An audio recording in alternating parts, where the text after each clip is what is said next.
Hello friend, আসসালামু আলাইকুম। আজকের দিনটা ছিল শুক্রবার, 23শে জানুয়ারি। আমার বোনের ছেলে মেয়েরা আমাকে অনেক করে রিকোয়েস্ট করলো আজকে ফিস্টি করতে হবে। তাই আমি বললাম ঠিক আছে, চলো সবাই মিলে ছাদে গিয়ে আজকে আমরা ফিস্টি করব। তাই আমি এখানে উনানটা ধরিয়ে ভাতের চাল ধুয়ে সব বসিয়ে দিলাম। বসানোর পরে তারপরে আমি করব চিকেন বিরিয়ানি। তাই চিকেন বিরিয়ানির সব কিছু আমি রেডি করে নিলাম।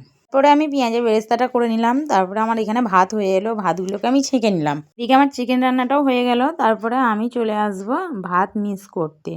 ভাতের সঙ্গে সব কিছু মিক্স করে দিলাম। দেওয়ার পরে আমি একটু দমে দিয়ে দেবো। দমে দেওয়ার কিছুক্ষণ পরে আমি নামিয়ে নেব। নামিয়ে নেওয়ার পরে তারপরে আমি এবারে আমার বোনের ছেলে মেয়েগুলোকে আমি খেতে দিয়ে দেব। ওদেরকেও সবাইকে খেতে দিয়ে দিলাম। আর তারপরে আমরা বড়রাও বসে গেলাম খেতে। আমরা 3 জন, আর আমার 2টো বোন এসেছিলো, আমার ভাবিও এসেছিলো। আমরা সবাই মিলে খেয়ে নিলাম।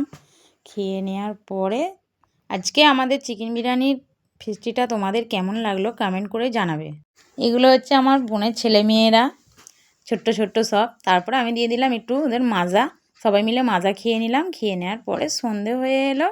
সন্ধ্যের সময় আমরা বসে গেলাম একটু চা, একটু নাস্তা নিয়ে। আমাদের ভিডিওটি যদি ভালো লেগে থাকে তাহলে প্লিজ সাবস্ক্রাইব করে আমার পাশে থেকো। আবারও দেখা হবে নেক্সট মিনি ব্লগে। বাই, আল্লাহ হাফেজ।